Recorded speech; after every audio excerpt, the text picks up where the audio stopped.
sebenarnya aku tuh melihat proses digitalisasi di Indonesia itu edukasi itu selalu yang paling terakhir. This is Founders Theory. Hai folks, di sini kita kedatangan yang katanya Pak Helmi, Elon Musk-nya Indonesia. Tapi kalau kata gue, ini Davin Sudiryo-nya dunia. Thank you bro for coming. Thank you for having me. Jadi,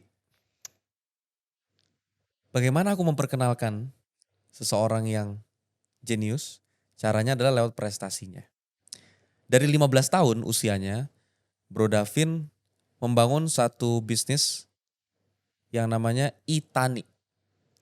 Bisnis ini sekarang omsetnya dan masih terus berjalan sampai sekarang dari 2016 berarti ya. Dari 2016 sampai sekarang sudah 7 tahun. Bisnis ini dari umur 15 tahun Bro Davin hidup 15 tahun itu ya. Saya sedang main point blank. Di warnet tuh.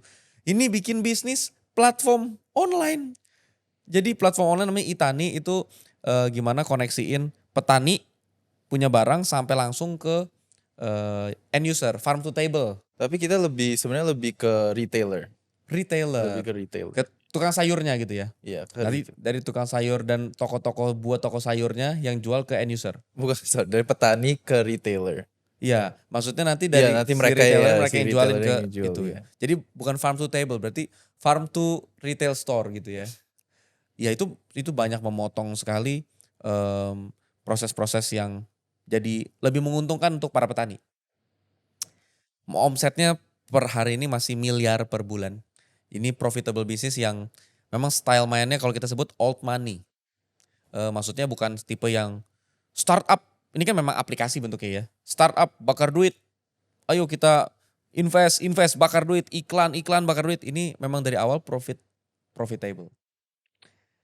S1 ekonomi di Stanford. S2-nya symbolic system. Yep, correct. Satu-satunya universitas di dunia yang punya S2 symbolic system cuma Stanford. Sebelum mulai kemana-mana bro, symbolic system itu apa? Ya Rumit ya? agak susah juga dijelasin ya. Soalnya ini juga di dalam Stanford community sendiri itu kalau orang ngomongin symbolic systems, setiap orang yang mengambil major symbolic systems itu jawabannya berbeda-beda. Apa itu symbolic system? Menurut Davin Sudiryo apa? Kalau menurut aku, symbolic systems itu sebuah major yang interdisciplinary. Oke. Jadi nggak semuanya technical, tapi kalau to put it simply itu 80% computer science, 10% psychology, 10% philosophy. Kalau menurut aku kayak gitu sih. Jadi maksudnya still mainly pretty technical for me, soalnya aku concentrationnya di artificial intelligence. Terus ada bagian psikologinya dan filosofinya. Filosofinya itu kayak ethics of AI gitu kan. Oke. Maksudnya bagaimana caranya untuk membangun sebuah AI model secara ethical. Karena kan ada banyak sekali resikonya AI kan. It's not always good. Terus yang dari bagian psikologinya itu ya analyzing how people think and etc. gitu sih. Menarik. This is Indonesia bro. Jadi ethical yang cuma 10% itu biasanya lebih penting daripada 80% yang technical AI-nya. Jadi aku mulai dari situ dulu. Dari yang bro pelajari dan dari yang bro jalanin di masa AI. Nanti kita bahas lebih banyak. Bro Davin ini mengembangkan bisnis yang namanya masa AI. Kita belum bahas nanti masa AI itu apa. Tapi dari ethical AI-nya dulu. Kalau dari sudut pandang orang yang belajar symbolic system di Stanford, apa sih ethical dasar? 3 aja yang paling penting untuk diperhatikan seorang pebisnis AI. I think the most important thing adalah untuk make sure bahwa data, kan AI at the end of the day itu sebuah statistical model yang mengolah atau mencari pola dari data. Oke. Jadi data nomor 1 adalah data yang dimasukin ke dalam model tersebut itu harus nggak bias. Maksudnya nggak bias apa? misalnya ini nggak bias itu kayak bias data itu bisa orang nggak sengaja juga. Soalnya kan orang typically yang buat ya siapa sih yang mau bikin model yang emang bias terhadap suatu Iya. itu. But kayak misalnya aku punya data resume itu datanya kebanyakan resumenya cowok. Itu tapi aku nggak tahu, aku nggak menganalisa. Jadi aku masukin aja semua. Jadi nanti hasilnya akan lebih bias ke cowok Ih, dibanding cewek. suka nih. Jadi Sebelum lanjut ke poin 2 ya. Yang aku tangkap berarti maksudnya supaya penonton lebih clear, data yang bias itu subjektif gitu ya. subjektif. Subjektif. Jadi data subjektif bisa jadi karena AI itu kan sepinter-pinternya AI berarti dia nggak bisa bikin eh, apa namanya ya, lebih objektif dengan sendirinya gitu. Nggak bisa. Sepinter-pinternya AI. Ya soalnya at the end of the day itu tergantung apa yang dimasukin ke dalam AI itu kan. Dan datanya jadi yang paling penting. Wah, ini sesuatu yang baru buat aku. Jadi ini salah satu perbedaan manusia dan AI detik ini ya. Salah satunya adalah ya manusia pun bisa bias sih. Iya. Cuman tapi seenggaknya manusia bisa memilih untuk tidak bias. Jadi memilih untuk menjadi objektif. Sedangkan AI itu adalah, ini dari sudut pandang Bro Davin yang belajar S2 di Stanford ya. Jadi ya kalau datanya kita kasih lebih banyak data kanan misalnya, ya dia akan bias ke kanan daripada ke kiri. Karena dia hanya pengolahan data gitu ya. Yep, that's Oh, correct. menarik. Jadi itu yang nomor satu, yang paling penting basicnya. Terus I guess nomor dua adalah yang membuat modelnya sendiri. Yang membuat modelnya, jadi AI itu pertama ada data yang dimasukin, yang kedua adalah logika yang si engineer yang membuat AI itu. Nah itu logikanya juga harus benar. Secara etikal gimana logikanya tidak benar? Kan itu cuma tentang angka dan penghitungan kan? Tapi itu kan kalau kita ngomong tentang statistik, itu setiap parameter itu kan bisa dikasih weight sendiri-sendiri. Oh, paham. Iya, jadi itu juga harus make sure bahwa itu nggak ada bias Ya. di bagian. Ini cuma contoh simpel untuk penonton yang nggak terlalu technical seperti saya. Mungkin misalnya seperti gini. ChatGPT kan yang paling terkenal ya. Kita nanya ChatGPT-nya OpenAI. Apa agama paling benar di dunia? Nah, datanya mungkin nggak bias. Tapi kalau engineer di belakangnya bias, nanti akan memihak kepada satu agama. Misalnya contoh begitu. Nah, jadi engineer-nya pun berusaha seobjektif mungkin. Benar. That's correct. Iya. Ketiga. Ketiga, tak pikir dulu ya. No, I think nomor 3 itu lebih di sisi usernya sih. Bukan Oke. bukan pengembangan, tapi lebih di sisi usernya. Kalau aku kemarin habis ada kayak sharing session gitu sama beberapa industri profesional lainnya. And at the end of the day, AI itu harus bisa membantu manusia untuk work better, tapi bukan cuman kayak oh gue nggak perlu ngapa-ngapain, gue tinggal input ini ke ChatGPT terus hasilnya whatever gue submit. Itu justru it makes us dumber. Membuat manusia itu menjadi lebih bodoh kalau cuman kayak gitu doang pakai ChatGPT yang gak di verify etc. Jadi kalau ibaratnya adalah imagine aja sebuah pedang. Misalnya itu bisa dipakai buat membela diri, bisa dipakai mungkin untuk berburu or whatever, tapi juga bisa dipakai buat bunuh orang. Jadi it's a tool that's maksudnya yang dibuat untuk membantu kita, tapi at the end of the day itu keputusan manusia sendiri yang mau dipakai buat good atau buat bad gitu sih. Menarik. Jadi buat yang sama sekali belum paham AI, ChatGPT itu apaan supaya nanti bisa mengikuti, sederhananya AI itu adalah satu, nanti cemil ya, cemil. Correct me if I'm wrong. Cemil. Jadi sederhananya AI itu adalah satu teknologi yang bisa berpikir dengan sendirinya dan dia akan belajar dari data yang dikasih. Dia jadi bisa lebih pinter dengan belajar sendiri tanpa perlu kita coding A jadi A. Tapi nanti dia bisa ngembangin jadi A1, A2, A3, nanti jadi B1, B2 dengan mempelajari pola-pola dan segala macamnya. Kalau ChatGPT itu salah satu tools dari OpenAI yang terkenal. Sederhana kita bisa nanya apapun di ChatGPT, dijamin dijawab. Tentang jawabannya memuaskan tidak memuaskan balik lagi ke personal. Cuman dia seperti bisa orang yang kita ajak ngobrol, bisa kita kasih tugas-tugas juga. Buatkan saya list pertanyaan untuk menanya Davin Sudiryo di podcast saya. By the way, kita ini Founders Theory ini juga menggunakan AI dengan baik. Dan aku kemarin bilang juga ke Ivanka. Ivanka ini produser kita. Produser Founders Theory ini namanya Ivanka. Nah itu menggunakan AI. Dan untuk membuat beberapa hal gitu ya. Terus buat aku itu cerdas. Memanfaatkan teknologi. Jadi memanfaatkan teknologi. Yang kedua kita punya kemarin ya ini videographer, video editor. Kata orang audiografer, nggak ada audiografer ya. Sound engineer, AG.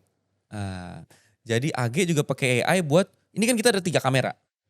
Jadi untuk mindahin switch kamera 1 ke kamera 2, kamera 2 ke kamera 3, tergantung siapa yang ngomong pakai kamera. Nah AG manfaatin AI juga. Ya kita nggak sebut brandnya apa, tapi intinya begitulah kurang lebihnya. Jadi itu membantu, seperti yang bro bilang tadi. Tapi tergantung nanti mau dimanfaatin dengan cara apa. Exactly. Menarik. Bro Davin, kita mulai masuk ke masa AI. Nyambungin ke ethical yang tadi. Masa AI adalah apa sih?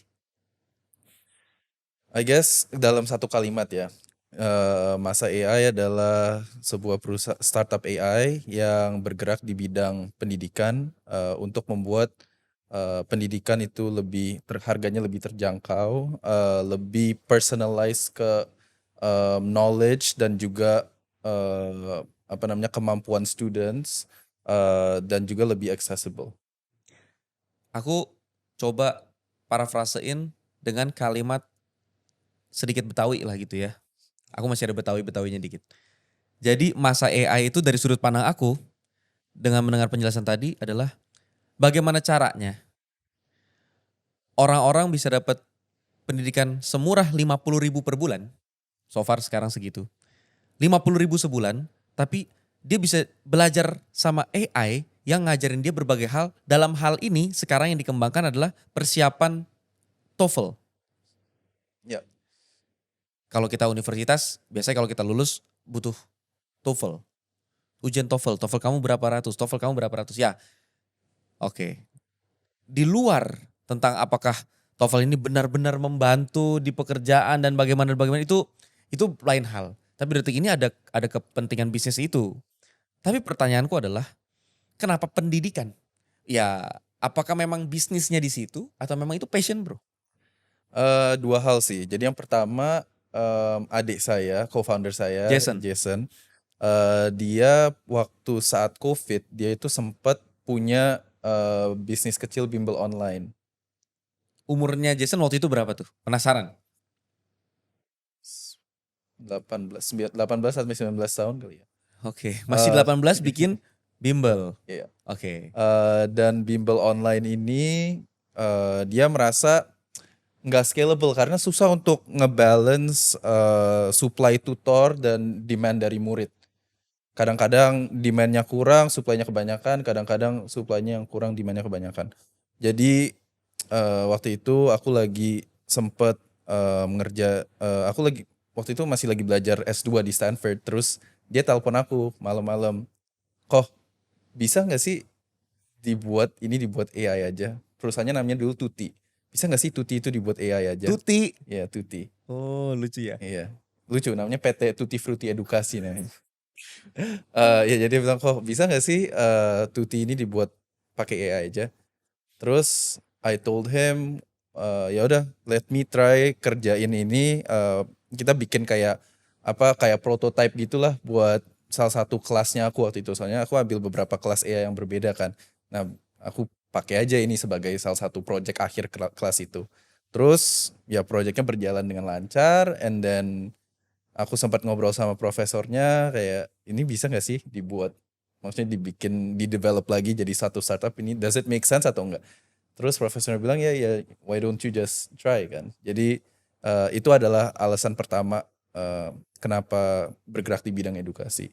Yang alasan kedua itu adalah sebenarnya aku tuh melihat proses digitalisasi di Indonesia itu edukasi itu selalu yang paling terakhir. Oke. Selalu yang paling terakhir. Kalau if you see semua tech companies atau unicorns yang udah muncul di web 2 ya, kita ngomongnya web 2, itu yang mulai duluan kan kayak e-commerce, logistics, transportation, etc. Terus edukasi itu yang salah satu yang paling terakhir.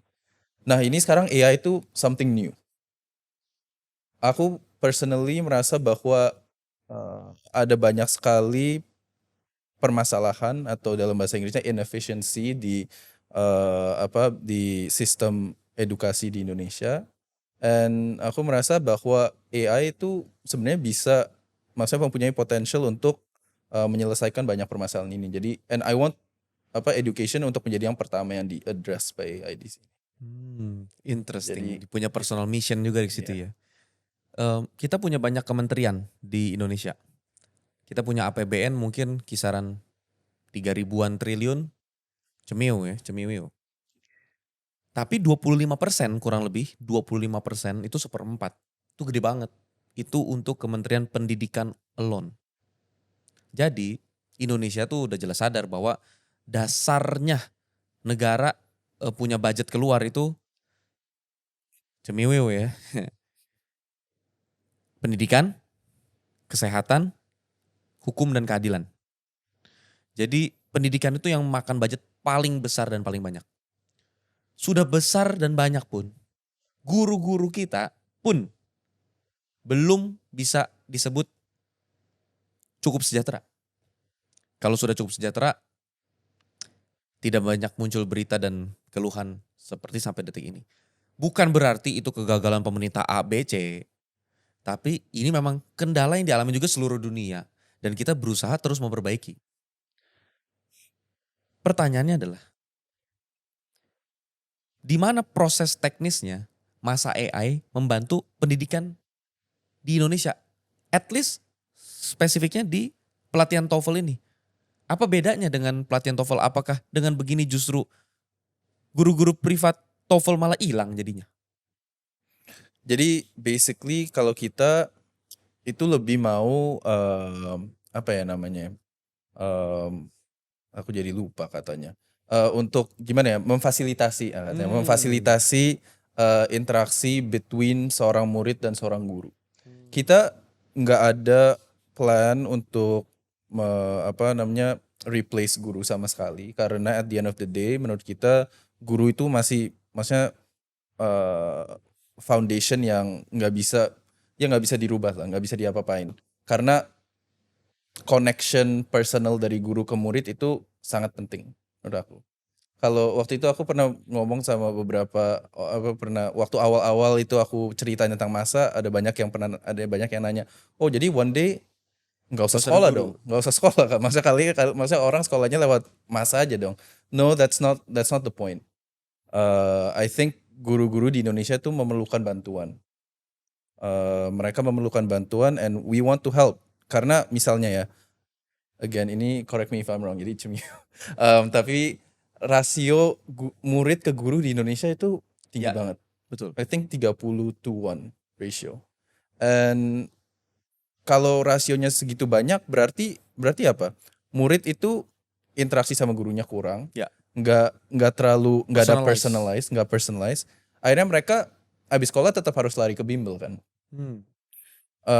Jadi dengan masa itu kita sebenarnya nggak cuma melatih TOEFL aja untuk muridnya. Jadi obviously kalau seorang murid itu cuma mau belajar TOEFL bisa.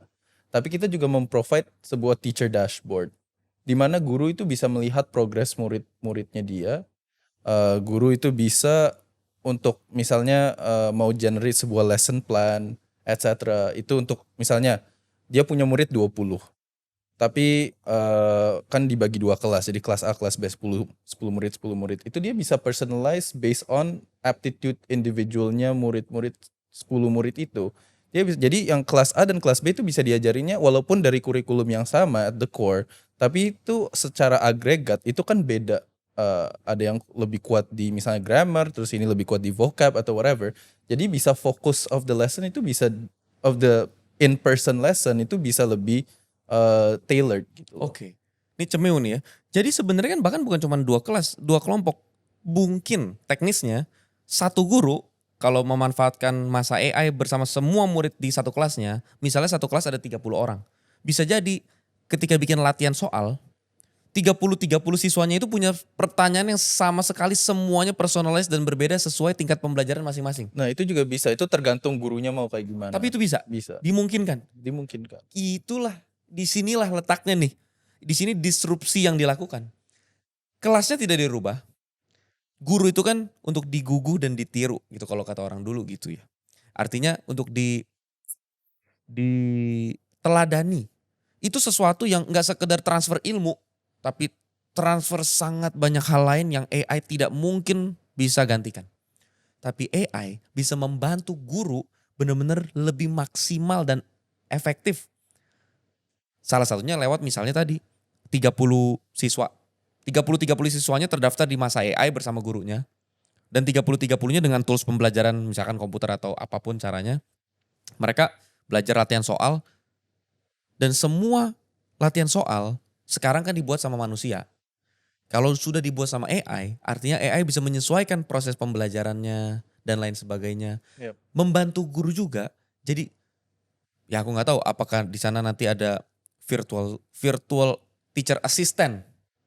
Jadi asisten guru virtual yang gurunya jadi orkestrator tingkat tinggi yang hanya melihat oke, anak ini kekurangan di sini, nanti ada guru virtual. Itu memungkinkan gak sih di Yeah, masa that's AI? exactly what we're building sebenarnya. Jadi Oke. jadi setiap anak, jadi kalau di luar jam sekolah, nanti setiap anak itu bisa mempunyai guru virtualnya masing-masing yang logikanya itu nanti mengikuti guru benerannya, tapi ngajarinnya hal-hal yang mereka lemahnya di mana sih gitu itu. Logikanya berarti mengikuti si guru A yang di sekolahnya itu. Iya. Jadi gurunya bisa tulis misalnya personality-nya aku kayak gini, aku ngajarnya stylenya begini, like itu Secara semua bisa. visual memungkinkan gak? Oh kalau Gurunya juga? visual kita belum sih, tapi itu agak serem gak sih? Iya kayak, loh ibu udah makan bu. Tapi nanti visualnya ada? Nggak ada? Kita lagi buat juga visualnya. Tapi visualnya ya benar supaya nggak serem visualnya visual siapa lah yang umum gitu ya. Tapi ini aduh. Jadi ya di bayangan aku sederhananya aku tuh cuma berusaha menyederhanakan di bahasa ibu-ibu gitu ya. Gimana caranya memahami ini. Jadi seperti sederhananya tadi. Yang aku baru tahu informasinya adalah ternyata cara mengajarnya pun bisa sesuai sama gurunya. Jadi sekolah, misalnya sekolah Tiara Bangsa. Guru Ibu Tuti, misalnya Ibu Tuti Fruity gitu ya. Ibu Tuti cara mengajarnya begini. Style Ibu Tuti bisa dipakai juga untuk maksudnya menyesuaikan dengan anak-anak yang terbiasa dengan style Ibu Tuti, tapi menyesuaikan tingkat pembelajaran masing-masing, kecepatan pembelajaran masing-masing siswa. Jadi nggak ada lagi siswa yang aduh terlalu cepat ngajarnya, aduh terlalu lambat ngajarnya. Jadi semua bisa berkembang dengan kecepatannya masing-masing. Dan Ibu Tuti yang sebenarnya tetap hadir di situ karena menjadi orkestrator tingkat tinggi untuk bikin itu jadi kolaborasi pembelajaran. Kalau kayak begitu, masa AI itu eskalasi nilai. Satu, nilai kompetensi siswa. Kecerdasan siswa pasti meningkat karena dia belajar dengan pace, dengan kecepatannya masing-masing. Dengan caranya masing-masing. Mungkin nanti bukan hanya bentuk latihan soal, mungkin aku nggak tahu nanti masa AI kan akan terus berkembang. Nanti kan dengan pembelajaran mungkin ada pembelajaran itu orang yang lebih suka visual, ada yang lebih suka audio. Bisa jadi berkembang ke arah sana, tapi prinsip dasarnya masa AI memfasilitasi pembelajaran yang personal masing-masing. Gurunya pun tereskalasi. Gurunya jadi ngerasa, loh kalau dengan begini pekerjaan saya lebih mudah dan yang saya kerjakan jadi lebih strategis. Yep. Saya bisa menggali ilmu lebih dalam, menyampaikan lebih ini dan wah ini membantu guru kan juga pengen semua siswanya maju. Cuman seringkali di satu kelas, guru tuh menyadari ini siswanya itu ya dengan rasio 1:30 tadi. Siswanya yang ini masih lambat mempelajarinya, yang ini sudah cepat, saya harus kemana? Dan kadang guru tuh juga nggak tahu karena siswanya nggak bertanya, not necessarily mereka akan tanya kan. Ya diam gitu ya. Dan pun gurunya tahu lebih stres lagi. Iya. Waduh saya tahu nih pembelajaran beda-beda bagaimana saya masuk. Masa AI masuk ke situ. Di Indonesia selain masa AI, siapa yang bisa menyelesaikan masalah ini? Sekarang. Ada atau tidak? Masa perusahaan AI lain atau Iya, yang bergerak di jenis hal yang sama? Kalau aku sendiri sih belum terlalu familiar sama Apapun. apapun. Not saying bahwa nggak ada ya, Ya, tapi ya soalnya ya, intinya kan aku juga nggak tahu. iya. Aku jelas nggak di dunia pendidikan. Tapi kan bro pasti ada riset kompetitor dan segala macam. Ada sih 2 perusahaan tapi ya aku nggak ingat namanya aja. Oke. Iya. Nggak, maksudnya ini sesuatu yang bukan satu-satunya masa AI bergerak. Um, I don't think so. Tapi kalau yang gimana ya? Kayaknya ada beberapa apa namanya beberapa perusahaan yang mencoba untuk menyelesaikan masalah yang sama dari angle yang berbeda-beda. Dari angle yang berbeda. Tapi menggunakan AI juga. Ada yang menggunakan AI, ada yang enggak. Oke. Pertanyaanku adalah, kalau ini bukan satu-satunya dengan angle yang berbeda, apa bedanya masa AI dengan sejenis masa AI yang berusaha menyelesaikan masalah pendidikan dengan AI juga? Kenapa masa AI? Mungkin pertanyaan ini nggak relevan sekarang karena sekarang masa AI mungkin satu-satunya yang orang tahu, misalnya bisa jadi begitu, bisa jadi juga enggak, tapi kayaknya sih begitu karena Pak Gita Wirjawan aja masuk jadi komisarisnya ya. Cuman pertanyaanku adalah, kalau nanti semua perusahaan AI udah banyak bertumbuh, apa yang membedakan masa AI dengan perusahaan AI pendidikan lainnya? I think sebenarnya I think yang membedakan kita itu our research. Kita sangat jadi basically walaupun masa AI adalah perusahaan AI yang baru, maksudnya kita baru mulai development bulan Maret seperti yang aku ngomong itu. AI model yang kita pakai itu researchnya itu udah aku mulai dari 2 tahun yang lalu sebelumnya sebenarnya. Jadi walaupun aku kuliahnya itu di bidang ekonomi S1-nya, itu waktu itu aku ngambil minor computer science. Jadi aku udah mulai belajar AI dan udah mulai melakukan research. Cuman maksudnya waktu dulu ya kepikirannya ya buat research aja, buat project atau buat kelas atau whatever. Nggak kepikiran akhirnya jadi akan dibuat seperti jadi ini. Tapi kita punya research base itu udah sangat kuat. Terus I think kita timnya itu sangat kuat. Jadi in my opinion kalau mengenai AI sendiri, kualitas dari AI model dan juga kapabilitas dari AI model yang kita buat itu kalau di Indonesia lumayan I think one of the best. Kalau dibandingkan dunia, seberapa pede David Sudiryo dengan masa AI bertanding dengan platform sejenis di dunia? Masuk top 10 gak nih kira-kira? Dari sudut pandang David Sudiryo. Karena buat aku kamu cukup objektif. Ini mau jawaban yang PD-nya atau jawaban Jawaban yang the real answer. the real answer ya? I think the real answer adalah kita bisa compete. Top 10? Top 20? Top 50? Kalau sekarang kalau belum ada 10 ya kita top 10 kan. Sekarang belum ada 10. Kalau Sedunia. jumlah AI buat education di dunia kan I don't think it's a lot. Soalnya as I said, education tuh selalu salah satu yang paling terakhir kan untuk di address dengan pengembangan teknologi baru. Jadi kalau misalnya soalnya karena nggak banyak ya I think ya Top 10. I think we can compete. Ini objektif dan humble ya begini. We can compete itu bahasa yang sangat halus. Tapi maksud aku kenapa nanya begitu adalah kita itu bangga. Indonesia itu bangga bahwa dari Indonesia itu bisa lahir perusahaan AI. Biasanya kalau pakai bahasanya Pak Teten Mas Duki, di panggung-panggung Pak Teten suka bilang, ayo Indonesia kita maju, bikin bisnis, jangan bakso lagi, bakso lagi. Maksudnya bakso lagi adalah keripik lagi, keripik lagi. Tanpa berusaha merendahkan tentang bakso dan keripik ya. Tapi maksudnya kita harus berkembang juga di seluruh kategori. Kalau ngomong bakso, bakso Indonesia itu the best. Pak Barack Obama aja, Presiden Amerika Serikat kesekian, itu sangat suka. Artinya pengembangan bakso harus terus dilakukan. Itu pekerjaan yang sama tinggi dan mulianya dengan AI. Pekerjaan keripik juga. Tapi kalau semua menyerbu pasar yang sama, nanti perang harga yang menderita tukang bakso dan tukang keripik lagi. Kenapa enggak? Tukang bakso dan tukang keripik yang kreatif jadi tukang AI. Tukang itu kan bahasa yang sama aja. Jadi maksudku pekerjaan AI, pekerjaan bakso, pekerjaan keripik itu sama-sama tinggi dan sama mulianya di beda kategori. Tapi kalau semua menyerbu satu doang, nanti yang ada kompetisinya terlalu padat di situ. Sedangkan AI di dunia aja baru nggak nyampe, maksudnya pendidikan aja nggak nyampe 10. Yang serius fokus ke situ. Bro Davin, TOEFL itu kulihat sih adalah langkah awal. Tentunya pembelajarannya bisa hampir semua keilmuan ke depannya. Tapi kurasa sekarang yang paling cocok berkolaborasi dengan masa AI adalah sebuah universitas. Di situ ada kamera buat Bro Davin. Aku yakin sekali acara ini ditonton sama banyak pendidik, pengambil keputusan di universitas dan lembaga pendidikan.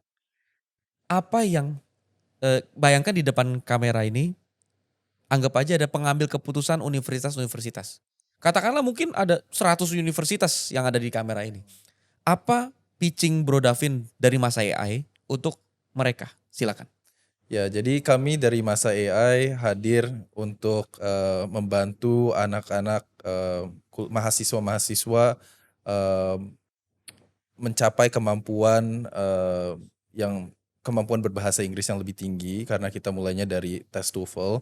Seperti yang Bapak Ibu udah tahu, sekarang untuk lulus S1 di Indonesia itu memerlukan nilai TOEFL yang bagus dan unfortunately sayangnya sekarang itu akses kepada resources pembelajaran TOEFL itu sangat mahal. Kalau kita berpikir dari awal ya, misalnya bimbel yang paling murah sekarang itu 50.000 per sesi, dan ini group session ya, 50.000 per sesi. Let's say satu anak itu ambil 10 sesi per bulan, itu udah 500.000. And then belum ditambah buku, belum ditambah kelas video, belum ditambah materi pembelajaran lain seperti past paper dan sebagainya. Dan ini menjadi sebuah tantangan yang sangat berat untuk mahasiswa-mahasiswa kami. So again, Masa AI hadir untuk membantu membuat akses kepada jadi Masa AI itu hadir untuk membantu mempermudah atau membuat akses kepada pendidikan yang berkualitas itu lebih terjangkau. Ya. Nanti bakal disempurnain potongan-potongan. Jadi nervous aku kalau udah pitching, I hate pitching. Tapi ini amazingnya adalah kita serius, ini tidak berlebihan, tapi kita tuh seneng, sangat seneng dan bangga kalau ada perusahaan AI dari Indonesia yang fokusnya tuh di kualitas. Karena kan kita bisa fokus di bisnis modelnya, bisa fokus di kualitasnya. Kalau kita fokus di bisnis modelnya, berarti pikirannya adalah profit. Kenapa tadi aku bahas ethical duluan? Ini kan ngobrol. Sangat mungkin kan, ketika bisnis modelnya diarahkan sedemikian rupa untuk dapat duit misalnya dari katakanlah sponsor atau iklan. Tapi dengan cara membuat pembelajaran AI di masa AI yang tidak berimbang. Lagi belajar tapi diarahinnya misalnya untuk ke satu kepentingan bisnis tertentu. Tapi di dalam modul pembelajaran. Bagaimana mensiasati itu tidak terjadi? Apa sekarang ini memang ada dewan kode etik? Kan nggak ada ya. Yang tahu source code-nya netral atau nggak netral gitu kan? Ya, sebenarnya ada beberapa asosiasi ya kayaknya sekarang. I know di Amerika udah ada. Kalau di sini kayaknya ada satu yang berkembang yang namanya I think Korika, if I'm not mistaken. Kita masa belum member, tapi susahnya untuk kalau yang di sisi technical adalah perusahaan-perusahaan kayak Masa itu kan kita nggak akan mau ngebuka source code kan. Nggak mungkin. Ya, soalnya source code itu kan ya it's our money kan. Kalau source code dibuka ya kita competitive edge-nya hilang. Tapi ini sebuah tuntutan untuk semua developer, untuk bukan hanya developer AI dan bukan hanya yang orang yang udah jadi developer, maybe untuk mahasiswa-mahasiswa atau orang-orang yang sekarang masih mau belajar atau sedang belajar untuk menjadi seorang engineer. Ya ini ada sebuah tuntutan, maksudnya mereka harus benar-benar menjaga netralitas gitu. Ya, menjaga netralitas dan look at the big picture gitu loh. Jangan hanya gimana ya, maksudnya langsung kalau gimana ya? Duit jangka pendek. Iya. Iya. Kalau hanya fokus di duit jangka pendek, itu menghilangkan peluang bisnis di jangka panjangnya. Menarik banget. Selanjutnya, masa AI itu kan bro bangun bernama Jason. Adik, dua tahun bedanya ya. Masa itu kan artinya bro kemarin tadi cerita mau membentuk suatu masa yang baru, era yang baru. Dan itu sangat mungkin dengan AI aku lihat ini perkembangannya sangat luar biasa. Tapi sampai menarik perhatian Pak Gita Wirjawan. Wah itu menurut aku super. Pertanyaannya adalah dengan masuknya Pak Gita Wirjawan, dengan masuknya beberapa investor di Preseed ya. Apa arah masa AI ke depan secara jangka pendek? Kalau secara jangka pendeknya kita mau iterate. Kalau kita di bidang startup itu orang-orang suka ngomongnya iterate. Iterate itu berarti kayak bikin versi baru. Jadi iterate quickly. Itu I think kalau sebenarnya ada beberapa investor yang pernah aku temuin yang akhirnya nggak jadi investor kami. Itu mereka sangat nggak suka yang namanya bidang education. Mereka nggak suka invest di edutech atau edtech karena mereka selalu ngomong nggak ada duitnya, orang nggak mau bayar, bla bla bla. Tapi investor kami yang sekarang itu percaya dengan visi dan misi kami. Terus tentunya juga Pak Gita itu a very strong promoter buat education. Yes. Pak Daniel juga dan juga Pak Helmi. Maka itu kita merasa lumayan pede lah bahwa kita akan dapat support dan gak akan di kayak misalnya kalian harus ambil project ini karena ini projectnya lebih banyak duitnya daripada education. Soalnya at the end of the day education itu sebuah it's a long term play. Ya kan, itu untuk mempunyai impact di education itu kan gak sesimpel kayak omset kamu akan naik segini banyak. Cost of customer acquisition kamu akan turun segini persen. Impactnya itu nggak instan, Ya. sesuatu yang long term. Jadi emang harus bener-bener ya slowly, ya harus percaya lah. Interesting. Jadi memang ada Pak Daniel Surya dari Wir Group ya. Ada Pak Gita Wirjawan dan ada Pak Helmi Yahya. Dan tentu ada beberapa investor di belakangnya dan yang menarik ini sosok idealisnya Davin yang berusaha menjaga idealisnya ini untuk investor, you can invest. But tentang idealisme biarin masa punya kemandiriannya sendiri. Dan investor seperti itulah yang mungkin cocok. Sekarang masih open investment gak sih? Not right now. Kita ada planning untuk buka lagi our seed fundraising round tahun depan. Belum tahu kapan and we'll see. Ya. Kita lihat aja. Soalnya sekarang juga kalau in my opinion untuk startup itu kita cuman we only want to raise kalau perlu. Kalau kita nggak perlu itu nggak perlu. Maksudnya kalau if we don't need to, maksudnya kenapa harus di-dilute foundernya. Tapi juga satu hal lagi yang beda dari cara beroperasionalnya Masa itu adalah kita still profitability first. Jadi mirip seperti yang Itani itu. Aduh seru ini. Karena aku personally itu nggak enak gitu loh kalau dengar yang harus Bakar duit. burn gitu. Aku itu nggak nyaman banget. Soalnya selalu mikirnya ya berarti tahun depan kita perlu nggalang dana lagi. Tahun depannya kita perlu nggalang dana lagi. Dan kita tahu bahwa research and development untuk AI itu it's not cheap. Mahal banget, hardware-nya mahal, talent juga mahal.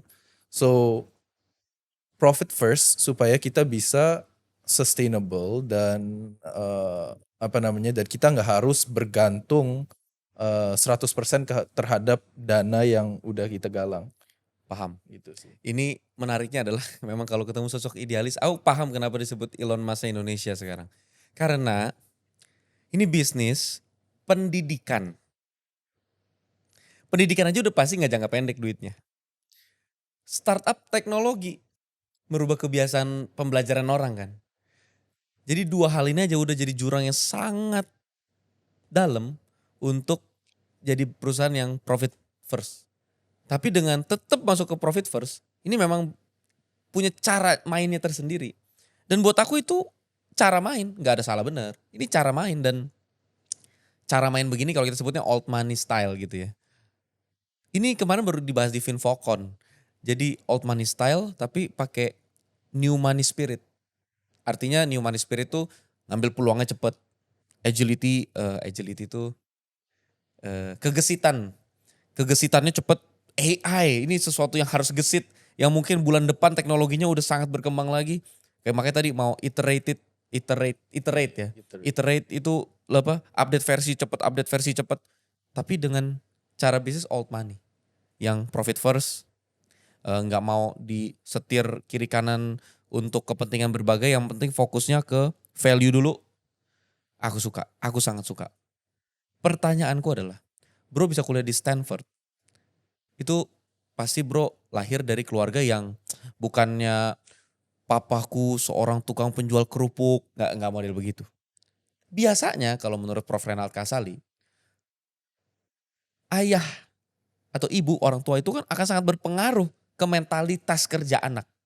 Mentalitas kerja kalau di usia bro kan Gen Z, ya kan? Yep. Ya dengan senyum bro udah tau lah arahnya kemana. Gen Z itu dikenal sebagai korban, aku sebutnya korban. Korban generasi sosial media yang akhirnya karena sosial media dan berbagai hal jadinya dianggap gampang depresi, mental breakdown, apa dan segala macamnya lah. Dikit-dikit self reward. Tapi korban. Karena kan mereka juga gak terlahir pengen begitu. Pertanyaanku adalah bro Gen Z juga. Punya fasilitas dari kecil pasti. Ngapain umur 15 bikin bisnis. Terus sekarang balik ke Indonesia. Kan bisa aja bikin perusahaan. Udah di luar aja lah gitu loh. Sebenarnya kalau kita ngomong tentang inspirasi itu aku udah terinspirasi. Jadi inspirasi bisnis itu udah mulai dari waktu aku umur 12 sebenarnya. Ini cerita yang panjang lagi tapi basically long story short, aku menjadi salah satu kayak sukarelawan volunteer gitu di sebuah mission trip, dan itu aku melihat di situ para petani itu dieksploit oleh tengkulak atau pengepul. Nah sebenarnya itu kenapa ini menjadi inspirasi, soalnya dari situ aku belajar benar-benar melihat yang namanya pain point. Soalnya kan segala bisnis itu kan harus mulai dari what pain point are you trying to solve, ya kan? Jadi dari situ aku melihat sebuah pain point yang maksudnya benar-benar membuka mata banget, karena aku emang tinggal bersama mereka selama berapa minggu itu waktu aku di Kita sebutnya live in ya. iya, itu waktu itu di NTT. So inspirasinya sebenarnya dari itu, dan I would say orangnya itu keep up to date dengan the news gitu. Jadi kenapa kepikiran buat aplikasi, kenapa kepikiran buat bisnis, ya itu udah emang interested di tech dari awal sih. Dan juga kalau ngomong tentang influence orang tua, emang papa mama itu sangat nge-push. Kalau maksudnya mereka nggak terlalu nge-push, oh kamu harus nilainya bagus. Tapi mereka lebih nge-push, you have to do something outside of school. You have to do something outside of school. Iya. Apa value-nya buat Davin? Menambah wawasan ya kayaknya. Maksudnya benar-benar kayak udah aku mulai maksudnya volunteer di berbagai organisasi etc. Itu kan selalu menambah wawasan kan. Lebih mengerti apa sih yang maksudnya benar-benar terjadi di dunia ini gitu kan. Membuka mata seluas-luasnya, selebar-lebarnya. Dan aku yakin Davin Sudiryo, Jason itu enggak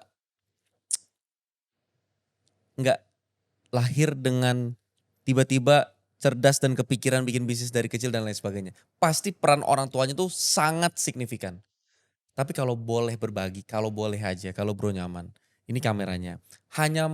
Aku minta kalau nggak tentang 1 poin atau 2 poin atau 3 poin. Tapi seingat bro, apa pelajaran paling penting, pelajaran hidup paling penting dari orang tua seorang Davin Sudiryo yang masih diingat sampai sekarang yang membentuk David Sudiryo? Ini aku pikir dulu nggak apa-apa ya. Yes. Ya.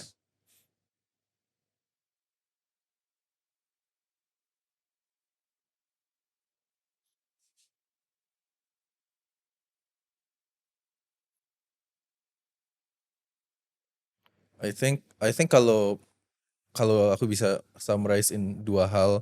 Yang pertama itu harus berani bermimpi. Karena again maksudnya nothing is impossible kan. Asalkan ditekuni. Obviously akan ada untuk mencapai sebuah mimpi itu selalu ada jatuh bangun. Tapi at the end of the day it's attainable. Terus yang kedua adalah ini maksudnya lumayan klise I guess, tapi jiwa pejuangnya, fighting spiritnya itu harus benar-benar kelihatan. Harus benar-benar ditampilkan karena that's what people will see. And maksudnya dengan fighting spirit itu that's how kita bisa selalu berkembang dan selalu maju. Itu sih kalau dari orang tuaku. Itulah 2 hal yang diajarin orang tua Davin yang masih diingat sampai hari ini. Yang paling penting menurut Davin saat ini adalah berani bermimpi dan selalu punya fighting spirit untuk ngejar mimpi itu. Pertanyaan terakhir, what's your biggest dream? Ini sesuatu yang bisa abstrak. Bisa jadi ada orang mimpinya saya pengen jadi orang terkaya di dunia. Atau yang saya pengen punya dampak terbesar dan segala macam. Atau saya pengen jadi presiden. Atau saya pengen meng-hire 1000 karyawan. Apapun itu, gak ada yang terlalu besar, gak ada yang terlalu kecil. Tapi aku pengen yang sebenar-benarnya di hati kamu, yang benar-benar itu mimpi kamu. I think kalau ngomong tentang mimpi itu kan berganti ya. I mean every night we dream of different things. Tapi kalau mimpi yang maksudnya yang recently yang benar-benar kayak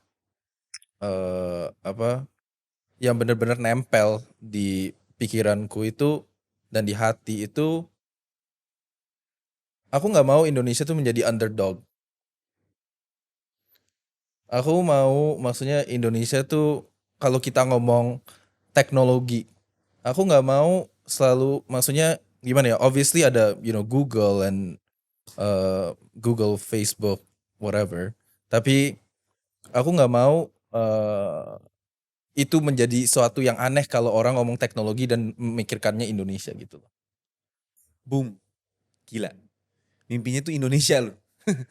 Mimpinya orang biasa tuh gitu ya. Start from aku mau apa. Aku mau apa. Ini Indonesia harus dikenal sebagai negara dengan penghasil teknokrat-teknokrat atau pemikir-pemikir teknologi yang mutakhir. Gak kalah sama negara-negara maju lainnya. Yeah. I mean to be honest with you, kayak kita kalau mengenai talent ya, kita nggak kekurangan talent. Kita nggak kekurangan talent. I mean the people, maksudnya my teammates, maksudnya aku nggak suka manggil mereka employees, my teammates itu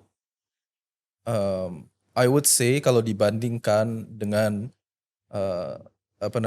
classmate aku di Stanford yang emang belajarnya computer science di sana, arguably bis on par. Seriusan? Ya. Wow. Ini susah nyarinya. Ya. Susah nyari orang yang maksudnya orang Indonesia kayak gitu, tapi ada ya, aja. Dan itu kamu alamin di teammates kamu. Ya. Maksudnya artinya dengan begitu itu kan suatu potensi peluang. Ya tentu aja susah nyarinya, kalau sudah banyak nyarinya sudah banyak masa AI sekarang.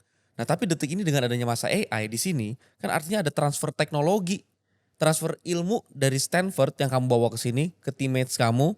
Teammates kamu kalau kamu berkembang dan segala macam berkembang, ya ini akan berkembang, siapa penggeraknya ya masa AI. Diaminin aja lah ya kalau gitu. Nice.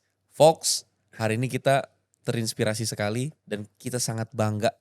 Kita selalu kehadiran narasumber-narasumber yang keren, tapi kali ini narasumber paling muda kayaknya ya. 22 tahun sekarang. 22 tahun aduh. 22 Taylor Swift nyanyinya aja masih riang gembira. Ini ngomongin Indonesia bro. Gue gak tahu Pak Hening Ibu namanya siapa, Mama? Herlina. Herlina. Ibu Herlina, Pak Hening, kalian membesarkan seorang anak dan 2 orang anak, 2 saudara ya, yang luar biasa. Indonesia bangga. Bye Fox.